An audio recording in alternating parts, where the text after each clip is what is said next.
분노의 감정은 2차적인 거다. 그 이면에 뭐가 건드려진 거다. 그 이면에 있는 그 건드려진 그 감정 중에 흔한 게 바로 이거예요. 드디어 나왔습니다. 유튜브에서 제가 설명드렸던 그 마음을 이해하는 결이 잘 이해되셨던 분들은 분명히 더 심오하게 자기 마음을 헤아릴 수 있을 것 같고요. 제가 조금은 등한시했던 구체적인 실전 팁도 많이 각 꼭지마다 담았습니다.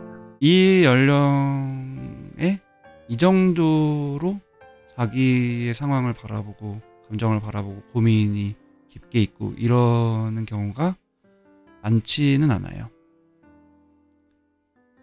그래서 우선 제가 든 생각은 굉장히 디테일하게 자기를 볼 수 있는, 자기 내면을 보고 그 상황을 보고 고민을 인식하고 할 수 있는 분이구나.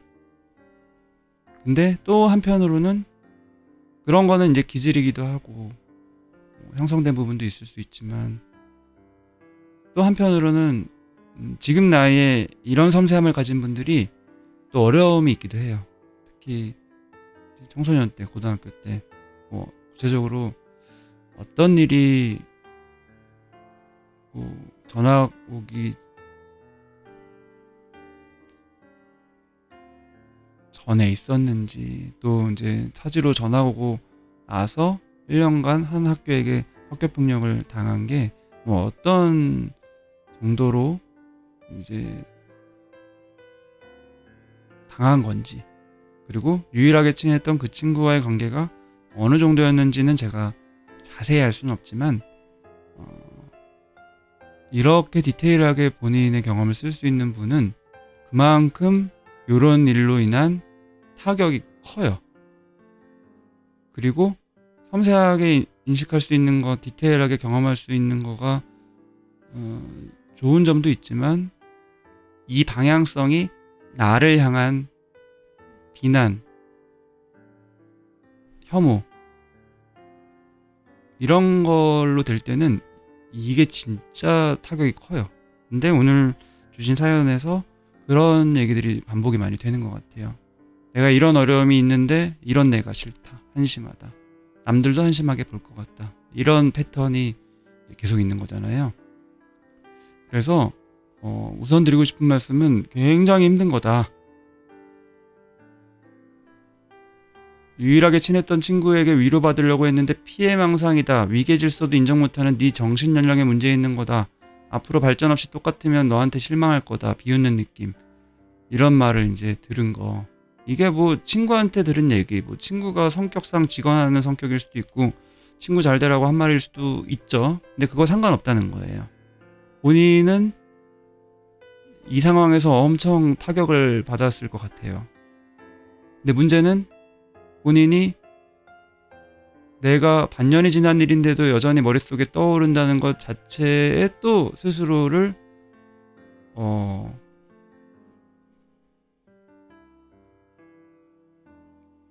싫어하는 쪽으로, 내가 왜 이런 거 가지고 이러나, 이런 느낌 갖는 거, 이런 것 때문에 내가 계속 괴로워하고 자기 객관화가 안 되고 상황을 객관적으로 바라보지 못하고 상처에서 여전히 벗어나지 못하고 친구의 비판을 들어놓고도 바뀌지가 않고, 이런 식으로 자기 혐오적인 생각이 계속 올라오는 게 진짜 힘들어요. 그게 그리고 본인을 더 힘들게 만드는 악순환이고,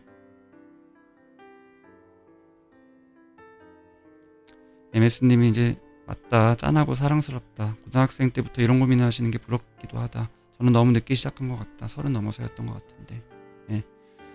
중고등학생들도 깊이 있는 상담을 하는 경우들이 꽤 있는데 이 정도로 표현할 수 있는 경우가 정말 흔치가 않아요. 굉장히 중요한 본인의 장점인데, 재능인데, 그게 또 양면이 있어서 굉장히 상처를 받았을 수 있는 상황이었던 것 같아요. 장모님이 이제 위계질서가 무슨 놈의 위계질서냐, 아이들 간의 서열이냐, 이게 이제 아까 제가 뭐 위계 이런 게 있을 수밖에 없다, 무의식적으로 이런 얘기를 드린 게 있지만, 이제 이게 실질적인 은따 왕따 학교폭력으로 넘어가는 거는 그거는 범죄죠. 그리고 사연을 남겨주셨을 때 그 댓글로 또 다른 분도 공감을 해주셨는데, 여기서 또 이런 힘든 상황에서 상담을 받았는데 거기서 또 상처를 또 받는 거, 이중고를 겪으신 거, 그 친구가 일부러 충격요법식으로 말해준 거 아니냐, 내가 들었을 땐 악의를 가지고 말한 것 같지 않다, 더 열심히 하라고 동기부여 해주려고 했던 것 같다, 그때 뭐라도 친구한테 설명해줬으면 이렇게까지 괴롭히진 않았을 거다, 이렇게 오히려 내 탓하는 이 분위기를 경험하신 거 진짜 상처가 크죠. 뭐 저번에 필링 캠프 2, 3주 전에 했었죠. 강현식 선생님과 이제 했었잖아요. 상담하시는 분들이 많고 상담소가 많지만 쉽게 말하면 아무나 차릴 수 있는 게 현실이다. 법적으로 아직 돼 있지 않아서. 그래서 잘 알아보고 가야 된다는 얘기 해주셨고, 구체적인 거를 제가 따로 또 편집해서 올릴 예정이긴 한데, 뭐 그래서 그럴 수도 있고 아닐 수도 있지만 어쨌든 상처를 받으신 건 분명한 것 같아요. 그리고 이런 얘기를 분명히 하셨다면 그건 진짜 분명히 선을 넘은 거고, 가뜩이나 힘든 사람을 더 힘들게 한 것 같고. 지금 이제 잘가님이 저번에도 부모님과도 이 일 때문에 한번 얘기 나누고 많이 울었는데 다시 한번 많이 위로받아서 마음이 많이 놓입니다. 지금 이제 옆에서 위로해주고 공감해주는 분위기를 채팅으로 해주시는 거 감사드리고요. 사연 주신 분이 그런 느낌 받으시는 것 같습니다. 부모님한테 이 일 때문에 한번 얘기를 나누는 것도 되게 중요한 경험이거든요. 그 얘기를 나누는 것 자체, 뭐 얘기를 나눴다 안 나눴다 그게 중요하기도 하지만, 되게 중요한 게 뭐냐면 내가 이런 얘기를 했었을 때의 부모님의 반응이 어땠는지에 대한 나의 인식이에요. 그런 얘기도 좀 해주시면 좋을 것 같아요. 어떤 느낌 받으셨는지, 부모님한테 얘기했었을 때 부모님의 반응 보면서. 연님 이제 사실 친구가 그런 말 하는 것도 웃긴다. 상담사도 그렇고 친구는 객관적 이성적으로만 얘기하고 조언한 것 같다. 이런 경우가 되게 많죠. 주변에 가족도 이런 경우가 많고. 그래서 제가 항상 조언이 중요한 게 아니다, 그냥 듣고 공감하는 게 중요하다. 나 자신한테도 그렇고 내가 아끼는 사람을 대할 때도 그렇고 판사 역할 할 필요 없고 검사 역할은 더더욱 할 필요 없고 변호사 역할을 해야 된다. 그래야지 도움이 된다. 그렇다고 막 나가는 게 아니라 오히려 도움된다. 이런 얘기를 계속 드리는 이유가 이제 이런 것 때문이죠. 가뜩이나 힘든데 더 힘들게 하는 그런 분위기가 돼버리는 거. 그런 사람들, 그런 문화의 문제점이라고 이제 할 수 있는 거지만, 진짜 핵심적인 어려움은 내 마음 안에 있거든요. 지금 보시면은 아무래도 지금 가장 많이 드는 감정은 불안함이다. 이런 불안한 나한테 불쌍한 감정도 들고, 하지만 나한테 화가 난다는 거예요. 분하다, 화가 난다, 분노, 이제 이런 느낌. 아마 그 친구한테도 있을 수밖에 없고. 근데 이 분노라는 거는 분하고 분노, 화나고 이런 거는 어떻게 보면은 2차적인 감정이에요. 한번 이렇게 각색된 감정, 표면적인 감정이에요. 그 이면에는 진짜 핵심적인 감정이 있는 경우가 많습니다. 그거를 알면은 되게 중요하게 선순환에 도움이 돼요. 근데 아는 게 어렵죠. 그거를 조금이라도 도와드리려고 이제 라이브를 하는 거고.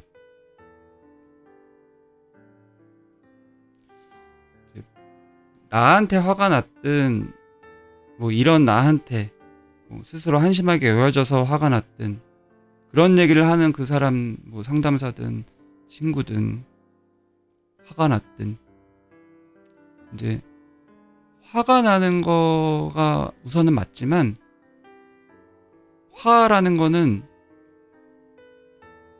아주 엄밀하게 따지면은 내가 나를 지키기 위해서 나타나는 반응이에요. 그래서 2차적인 감정이라고 말씀드린 거예요.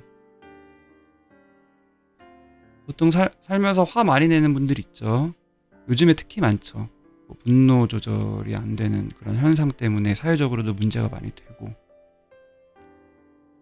항상 화가 나 있다 뭐 이런 식으로 평가받는 사람도 있고. 근데 그러면 그 사람의 고유한 감정은 화가 난 분노냐? 아니에요. 그 이면에 뭐가 있어서 그런 반응이 나오는 거예요. 물론 그런 행동 자체가 법적으로 문제되고 조절이 안 되는 거는 뭐 법적으로 윤리적으로 문제가 될 수도 있지만 그 원인은 화 자체에 있지가 않고 쉽게 말하면은 내가 엄청 그 순간에 공격받은 느낌, 타격받은 느낌, 아주 쉽게 표현하면 데미지 받은 게 확 있는 거예요. 그 순간에 내가 그걸 그대로 이 데미지 받는 감정을 인식하면은 이거는 너무 괴롭기 때문에 받아들일 수가 없기 때문에 벽을 쳐요. 벽을 치는 그게 보통 뭐 심리용어로 방어기제라고 하기도 하고 뭐 억압이라고 하기도 하고 외면이고 무시고 여러 가지가 있지만 분노라는 반응도 감정이긴 하지만 또 행동이 되기도 하지만 나를 지키기 위해서 나도 모르게 순간적으로 과하게 하는 거예요. 그래서 항상 화가 나 있든 순간 욱하고 화가 나든 몇 달째 화가 나서 생각만 하면 화가 나서 괴롭든 감정을 집중할 때 화 자체에 집중할 게 아니라 내가 뭐가 건드려진 건가, 이제 뭐가 데미지를 받은 건가 분명히 있는 거예요, 본인 안에. 그러니까 이런 반응이 나오는 거예요. 그리고 보통은 트라우마라고 하죠. 지금처럼 오랫동안 나한테 영향을 미치는 사건. 트라우마도 이전에 많이 다뤘지만 주관적인 게 아니에요. 뭐 폭력이, 물리적인 폭력이 꼭 있어야지만 트라우마가 아니에요. 그리고 뭐 언어적으로 무슨 막 욕을 하고 인격을 완전히 비하하고 이런 심한 걸 해야지 또 트라우마도 아닐 수 있는 거예요. 아주 주관적인 개념이에요. 나한테 데미지가 될 수 있는 거는 트라우마가 될 수 있는 거예요. 본인한테는 처음에 말씀하신 유일한 친구, 타지에서 유일한 친구, 또 학폭 이후로 정말 친구도 없는 상황에서 유일한 친한 친구한테 위로받으려는 그 상황에서 피해망상이다. 위계질서 인정 못하는 네 정신연령 문제다. 앞으로도 발전이 없이 똑같으면 너한테 많이 실망할 거다. 비웃으면서라는 괄호도 되게 중요하고요. 비언어적인 소통이니까. 그리고 그 다음에 쓴 것도 중요해요. 그 사람의 말은 아니지만 내 느낌. 나를 뭔가 딱 붙잡아 두고는 다그치고 비웃듯이 막 말을 하는 그 느낌.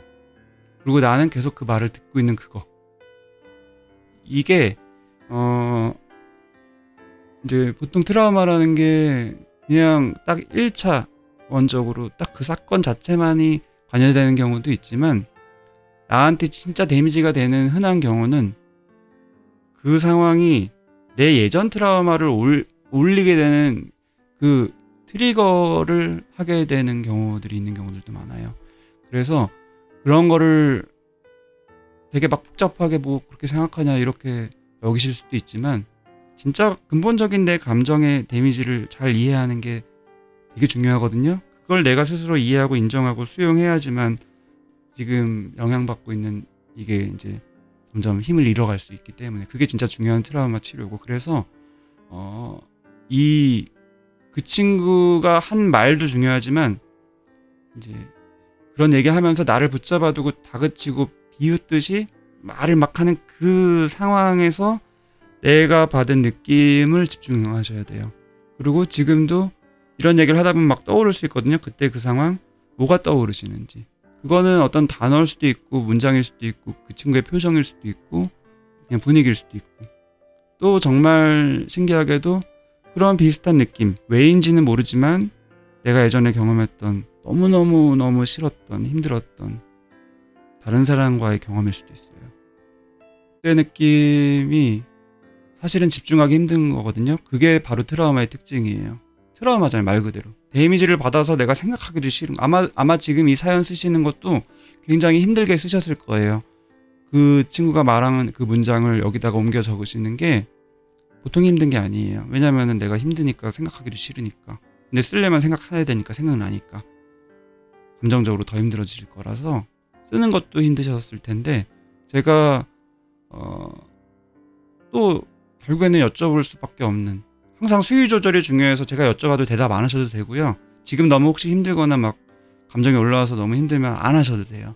그건 제가 이 온라인상에서는 본인 반응을 볼 수가 없기 때문에 알 수가 없어요.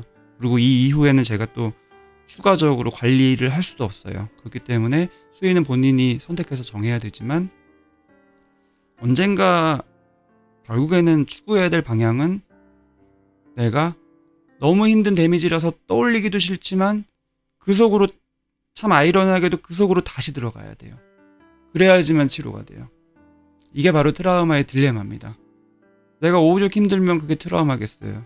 근데 힘드니까 그걸 피하게 되거든요. 그래서 그 친구를 피할 수도 있고 사람을 피할 수도 있고 그러니까 지금 사람 피하고 있는 거잖아요. 집에만 있다. 이게 내가 뭐 의욕이 없어서 집에만 있고 뭐 집이 좋아서 집에만 있고 이런 느낌이 아니라 사실은 회피예요.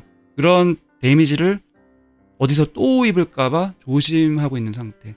굉장히 불안도 확 올라가고 긴장하면서 조심해 있는 하지만 그렇다고 마음은 편하지 않고 계속 머릿속에서는 그때 경험이 돌아가고 있는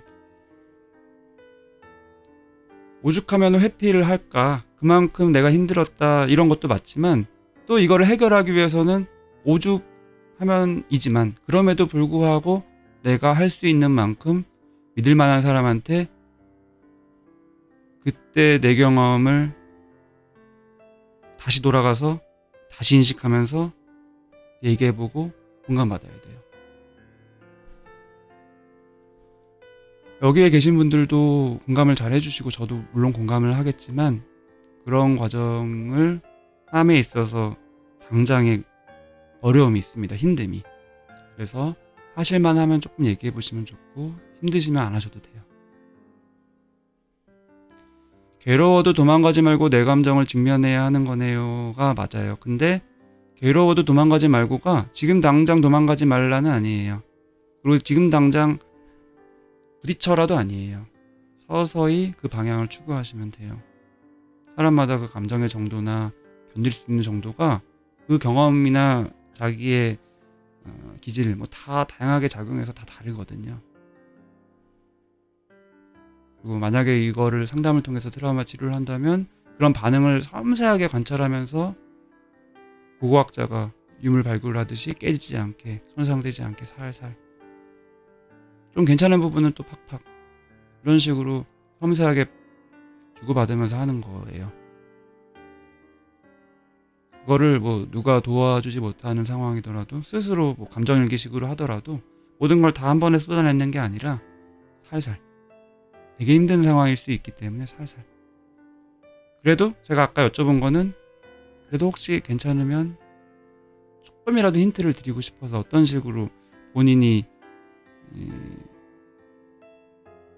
타격을 받은 건지 말 자체도 중요하지만 그 분위기가 있어요. 연상되는 그 분위기 그 친구가 내 옆에서 막 붙잡아두고 다그치고 비웃듯이 계속 말을 하는 그 분위기가 나는 어땠는지 그 분위기가 어떤 게 또 연상되는지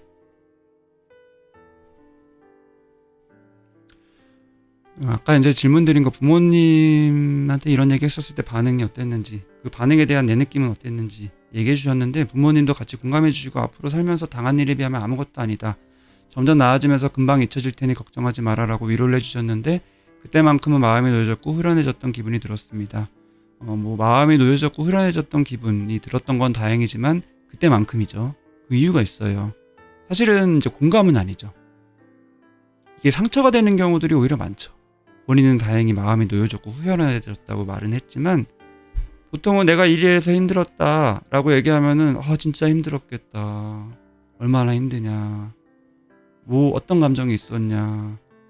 걔랑 관계가 예전에 어땠냐. 어떤 상황에서 무슨 얘기를 했고 얼만큼 타격을 받은 거냐.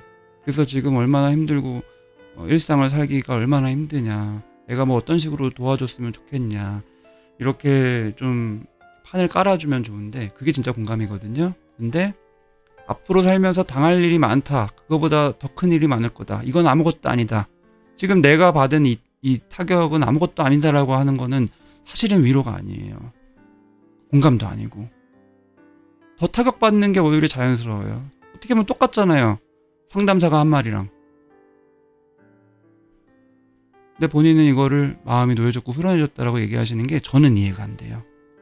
그리고 또 점점 나아지면서 금방 잊혀질 거니까 걱정하지 마라. 나도 걱정하기 싫은데 안 걱정이 되는데 불안한데 그리고 금방 안 잊혀지니까 지금 힘든 건데 몇 달 동안 계속 힘든 건데 진짜 이게 위로가 되셨고 마음이 놓였고 후련해지셨나요?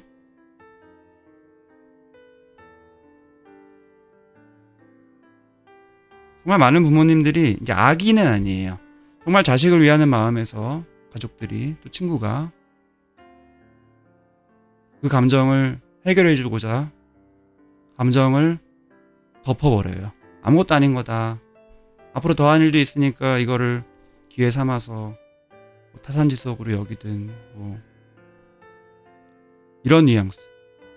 그리고 시간이 약이다. 점점 나아질 거다. 잊혀질 거다. 걱정하지 마라. 내가 걱정이 되는데 걱정하지 마라라고 걱정 안 한다고 걱정이 안 되는 게 아닌데. 이런 얘기를 진짜 많이 해요. 이거는 진짜 심리적인 마인드가 없는 거예요. 이러는 경우들 진짜 많아요. 그러면 보통은 심리적인 마인드가 많은 분들은 사실 상처받아요. 지금 이 잘가님도 고2 나이임에도 불구하고 이 정도 섬세함을 가진 분이시면은 이런 얘기에 엄청나게 타격을 받았어야 돼요, 사실은. 그게 어떻게 보면 자연스러워요. 근데 본인은 그렇지 않았던 거예요. 그거는 또 이유가 있을 거예요. 원래 부모님과의 관계가 이런 관계였을 수가 있어요. 부모님은 말하면 내가 그대로 듣는 관계. 부모님한테 상처를 받을 수 있으면 차라리 조금은 나은 관계이기도 해요. 부모님한테가 상처조차 못 받는 관계도 있어요. 그게 진짜 어떻게 보면 더 힘든 관계예요. 친구나 상담사한테는 상처받았으면서 부모님한테는 상처를 안 받는 거예요. 어떻게 보면 비슷한 얘기인데.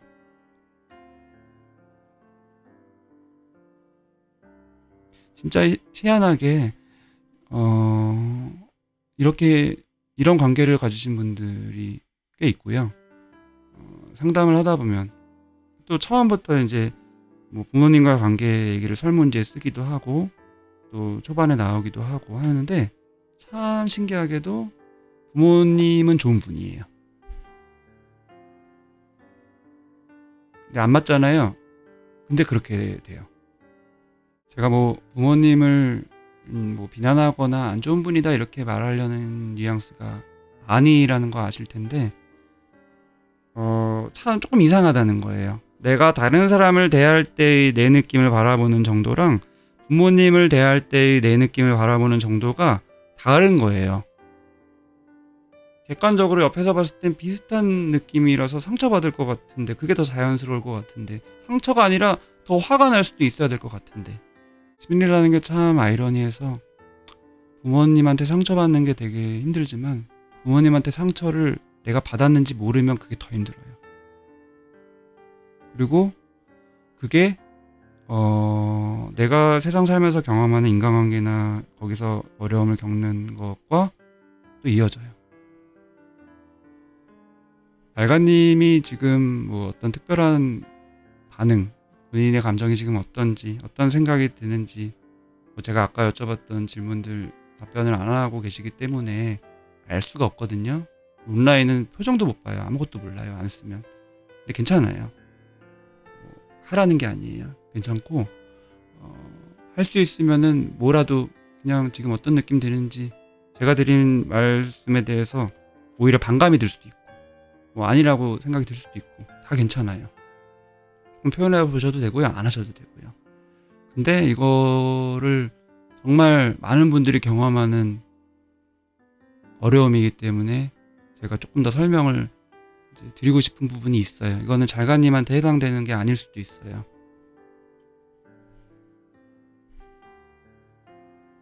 표현을 좀 하셨네요. 무시당하고 비웃음 당한다는 기분을 많이 받았었고 옷차림부터 평소 행실, 말투, 생각까지 하나하나 놀리거나 지적하듯이 말을 들었고 그때만큼은 나는 쓸모없는 사람이고 그래도 그 친구 말고는 날 이해할 사람이 아무도 없다라는 자괴감만 거는 들었습니다. 예. 아까 그 친구가 그렇게 나를 막 붙잡아두고 다그치고 비웃는 느낌으로 말을 할 때의 그 느낌을 제가 여쭤봤던 것에 대한 답변인 것 같아요.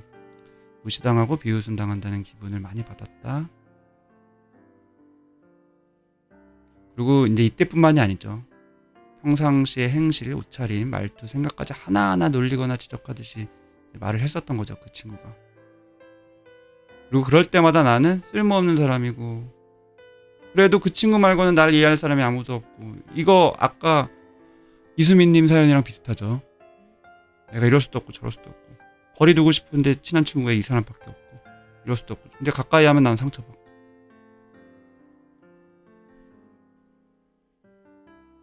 이런 관계가 사실은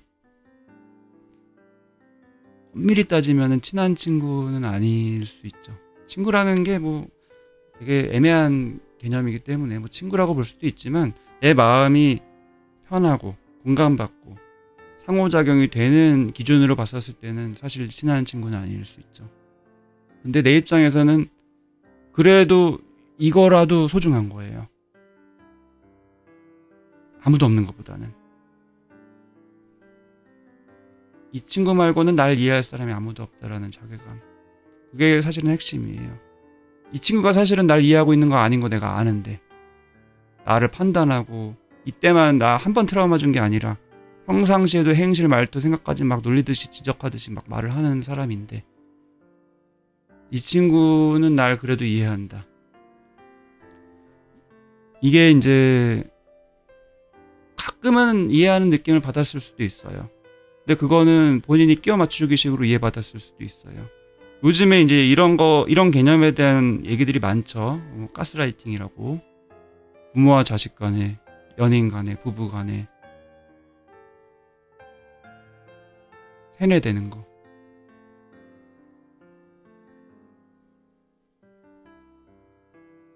그리고 스스로 나를 세뇌하는 거.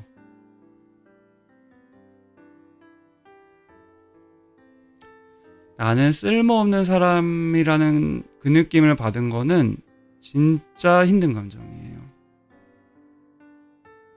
그리고 지금 그런 힘든 감정을 줌에도 불구하고 소중한 이유는 그 친구마저 없었을 때 날 이해할 사람 아무도 없는, 내 주변에 아무도 없다, 나는 혼자다, 이 느낌도 굉장히 힘든 감정이에요. 쓸모없는 사람이 될 거냐, 혼자인 사람이 될 거냐, 두 개에서 왔다 갔다 하는 건데, 이 둘 다 굉장히 핵심적인 힘든, 나를 오랫동안 괴롭히고 나한테 진짜 데미지를 줄 수 있는 흔한 감정이에요. 그리고 아까 제가 질문을 드렸던 분노의 감정은 2차적인 거다, 그 이면에 뭐가 건드려진 거다, 그 이면에 있는 그 건드려진 그 감정 중에 흔한 게 바로 이거예요. 내가 쓸모없는 느낌. 이거를 조금 더 정확하게 감정에 포커스 맞춘 표현은 수치심이에요. 부끄러운 느낌. 이런 수치심은, 수치심하면은 왠지 수치심 뭐 별건가? 뭐 내가 무대 앞에서 뭐 있는데 내가 바지 내려가 있고 그걸 몰랐고 거기서 공연했고 부끄러워, 이런 정도가 아니에요. 내 얼굴에 뭐 묻어있는데 몰랐어, 사람들 다 만나고 다녔어, 부끄러워, 창피해, 이런 정도가 아니에요. 여기서 말하는 수치심이라는 거, 내가 쓸모없는 사람이라는 이 느낌은 내 존재가 이제 아예 사라져버리는 그런 느낌이에요.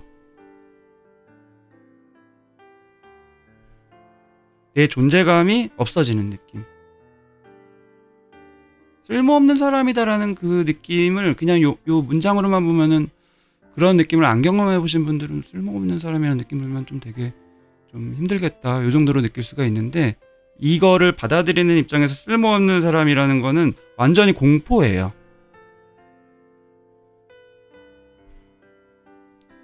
그래서 타격이 너무 커요. 그래서 그거를 어떻게 해서든지 이제 해결해야 되기 때문에 그 감정을 인식하지는 못하고 덮고 다른 걸로 바꿔서 그 위에 있는 분노, 분함만 인식하게 돼요. 그게 오랫동안 나를 건드리죠. 불안함도 마찬가지고.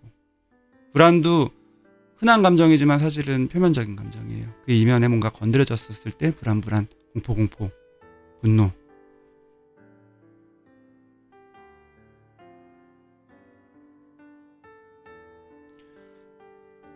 그리고 지금 말한 이런 수치심, 내가 쓸모없는 사람인 이 느낌은 그 친구한테 반복적으로 경험한 거가 물론 있을 수 있지만, 사실은 더 근본적으로 내 안에 그게 취약한 게 원래 있는 경우가 많아요.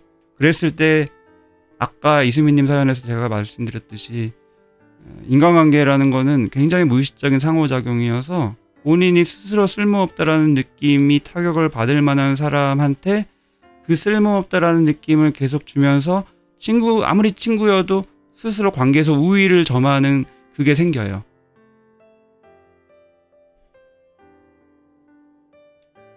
그 친구도 그런 게 있었을 수 있기 때문에 그냥 하는 말에서도 그런 게 나오는 거죠. 위계질서도 인정 못하는 네 정신력에 문제 있는 거다, 이런 식으로. 그리고 쓸모없다는 느낌은 그럼 왜 받았냐? 저는 잘가님이 어땠는지, 이전의 경험들이 어땠는지 몰라요. 모르는 상태에서 지금 또 막 캐묻고 싶지도 않아요. 말씀해 주셔도 되지만 너무 힘들 수 있기 때문에. 하지만 그냥 일반적인 얘기를 드리자면, 다른 분들을 위해서 드리자면 역시 거슬러 올라가요. 우선은 가정이죠. 부모와 자식 간의 관계에서 쓸모없는 느낌은 나를 완전히 학대하고 완전 방치해야지 생기는 게 아니에요. 그리고 너는 쓸모없는 존재야 라고 무슨 언어적인 학대, 쓰레기야 이런 식으로 해야지만 생기는 건 아니에요. 물론 그래도 생기죠. 그거는 분명히 생기는 거고 그래야지만 생기는 게 아니에요. 생각보다 사람이 말이 아닌 비언어적인 소통이 많고요. 그거는 아이도 가지고 있어요. 그래서 분위기를 압니다. 지금 나를 바라보는 눈빛, 나를 무시하는, 나를 비하하는, 비웃는 느낌을 받는 경우도 있고요. 정말 그런 게 하나도 없다. 정말 표면적으로는 항상 이렇게 유하고 부드러운 부모님이어도 쓸모없는 느낌을 받는 경우도 있어요. 그게 뭐냐면은 제가 항상 유튜브에서 강조하는 감정에 대한 공감이 빠질 때, 내 존재감에 대한 인정을 못 받는 느낌을 받는 거예요. 그건 뭐 학대해야지만 받는 게 아니에요. 그래서 사실은 부모 역할 하기가 힘들어요. 그리고 부모 역할 하면 뭐 이것저것 할 게 많을 것 같지만 사실은 그게 핵심이에요. 그냥 감정적인 상호작용 해주고 들어주고 공감해주는 거. 그게 나의 감정에 대한 소중함을 스스로 인식하게 되는 계속된 경험이 되는 거고요. 그게 아까 말씀드린 성장하면서 자연스럽게 발달 과정으로 독립적인 인격체로 성장할 수 있는 원료가 되는 거고, 그게 돼야지 자라면서 자기 영역이 생길 수가 있는 거고, 그게 돼야지 관계에서 쉽게 말해서 호구처럼 안 될 수 있고, 누가 나한테 조금 선을 넘었을 때 내가 의도하지 않아도 그냥 자연스럽게 적절히 대응이 되는 거고, 학업이나 일이나 이런 방향성에서도 내가 내 동기를 가지고 내 삶을 살고 싶은 그런 마음이 순수하게 생기는 거고, 그래서 기승전 감정을 제가 강조드리는 이유가 그 감정빙을 별거 아닌 것처럼 치부되는 문화에서 내가 가진 감정은 사실은 사람들이 나한테 기대하는 옳다고 하는 감정과 갭이 생기고, 그런 경험을 자꾸 하면서 자괴감이 엄청 들거든요. 자기 혐오적인 생각, 수치심. 오늘 사연 주신 잘가님이 그럼에도 그 친구에게 매달리지 않으면, 그래서 나를 버리고 간다면 앞으로도 어떤 일을 당해도 대항하지 못할 거고 도망가지도 못할 거라는 공포가 올라와서 기분 나쁜 감정이 드는데도 계속 참고만 있었네요. 너무너무 본인 입장을 잘 설명해 주셨어요. 본인은 또 그럴 수밖에 없는 거예요. 너무너무 안타깝죠. 안쓰럽고, 내가 이렇게 힘들면서도 그 친구한테 매달릴 수밖에 없는 그거. 근데 그 친구는 그걸 기가 막히게 알 수밖에 없어요. 나쁜 사람이라서가 아니라 무의식적으로. 그래서 더 나한테 막 할 수 있는 거예요. 그럼 난 더 상처받고. 그럼에도 불구하고 나는 그럴 수밖에 없는 이유는 그 다음에 얘기하신 이 친구에게 계속 집착하고 있다는 죄책감도 하나밖에 안 나면 이 친구가 날 버린다는 두려움도, 친구를 지내던 내내 들어서 친구에게 미안한 마음과 나에게 쓸모없는 느낌이 들어서 쉽게 관계를 끊지 못했다. 이럴 수도 없고 저럴 수도 없는 느낌이 본인한테는 있는 거예요. 근데 그 핵심은 그 친구한테 있는 게 아니라는 거예요. 물론 본인이 경험한 트라우마 너무 힘들고 그 친구한테 상처받은 건 맞지만 근본적인 내가 나를 바라보는 관점 자체가 너무 약하게 형성된 거예요. 근데 드리고 싶은 말씀은 고등학교 2학년이면은 너무너무 변화의 가능성이 큰 무궁무진한, 지금부터라도 안테나를 나한테 맞춰서 내 감정을 이해하고 내 감정에 집중하고 하는 과정을 꾸준히 하시다 보면 저절로 지금 겪고 있는 이런 어려움이 해결이 돼요. 거리두기도 저절로 할 수 있고요. 지금 그 느낌, 나한테 아무도 없는 그 느낌, 나 혼자 된 그 느낌도 굉장히 사람을 힘들게 하는 불안이에요. 공포고. 그거 때문에 거리를 못 두는 건데 그게 또 점점 옅어져요. 나한테 집중이 돼 있으면. 혼자인 느낌은, 외로운 느낌, 공허함은 제가 많이 말씀드렸잖아요. 내 옆에 누가 있고 없고에 따라서 생기는 게 아니라고. 내가 내 마음과 거리가 멀면 생기는 거라고. 친하지 않으면 생기는 거라고. 그래서 지금 너무 변화의 가능성이 크신 나이니까 조금이라도 그런 방향성을 추구하는데, 앞으로는 그런 방향성으로 트는데 도움이 되는 시간이었으면 좋겠습니다.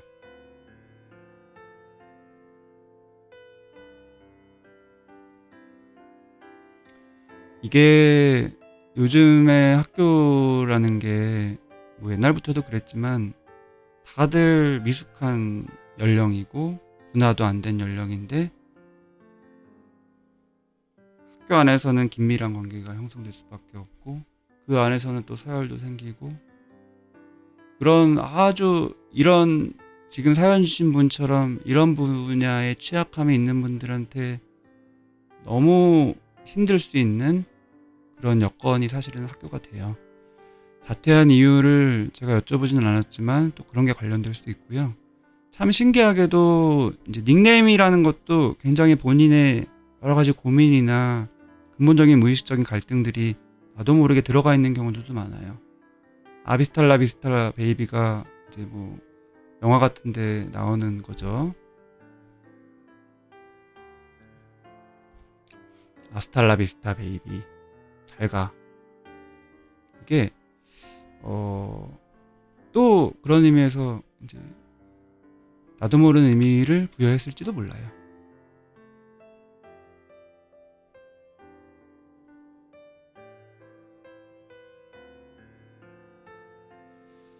지금 이제 잘가님, 혹시 제가 드린 말씀 쭉 듣고 또 본인 얘기 쭉 하고 여기서 다른 분들이 공감하시거나 또 이런저런 얘기 해주신 거 경험하시면서 지금 마음이 어떠신지를 조금 표현해 주셔도 좋을 것 같습니다. 중3, 고1 동안에 빨리 다른 친구들을 만들어서 하루빨리 그 친구와 불편한 관계를 없애고 싶었었지만 용기가 없었고, 그동안 자존감도 갈수록 낮아져서 최대한 혼자서 참고 앓고 있었지만 결국엔 상처만 더 생겨버렸네요. 네, 그렇게 돼요. 본인이 부족해서 생기는 게 아니라는 거고, 지금 본인의 상황에서는 그렇게 늪으로 빠지는 듯이 그렇게 되는 경우들이 너무 많아요. 왜냐하면은 표면적인 현상만 보고 그걸 해결하려고 하기 때문에. 그거 역시도 많이들 그렇게 해요. 그래서 제가 표면적인 게 아니라 이면에 있는 내면에 집중해야 된다라고 말씀드리는 거예요. 그게 뭐 내가 세상과 단절하고 나 혼자 세계에서 잘 살도록 유도하는 그게 아니에요. 진짜 근본적인 도움이 되는 거예요. 왜냐하면 근본적인 원인이니까. 호연님이 선생님 얘기 듣다면 감정에도 로직이 있는 것 같아요. 신기해요. 그럼요. 흐름이 있죠. 그런 알고리즘이 있고 그거를 최대한 알려드리려고 이렇게 저렇게 사연을 다루면서 이제 전달 드리는 거죠.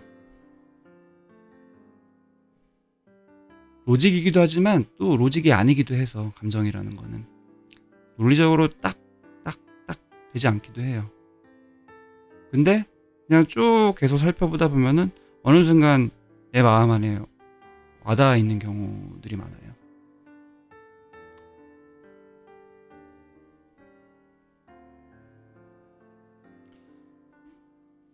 지금 사연 주신 분 나이도 아주 창창한, 변화의 가능성이 무쌍한 나이라는 거, 그 다음에 초반에 말씀드렸지만 지금까지는 이런 섬세함이 학창 시절에는 다들 가진 어려운 미숙함 때문에 이게 더 악순환되면서 너무 힘든 상황이셨을 수 있지만 이게 굉장히 큰 재능이라는 거를 다시 한번 강조드리고 싶습니다. 이런 어려움을 겪은 게 물론 힘들지만 그걸 내가 느낄 수 있을 만큼 아주 섬세한 감정적인 재능이 있는 거라서 이거를 활용해서 내가 할 수 있는 분야들이 있고요. 사실은 본인도 알 거예요. 내가 지금 하고 싶은 게 뭔지. 그거를 계속 집중해서 내 내면에 집중하다 보면 관계뿐만이 아니라 그런 진로나 이런 영역들도 역시 다 같이 자연스럽게 방향성을 가지게 된다라는 얘기를 마지막으로 드리고 싶습니다. 잠깐 내려가서 좋아요 한 번만 눌러주시면 저한테 도움이 많이 되고요. 다른 분들도 많이 시청을 할 수가 있는 기회가 됩니다.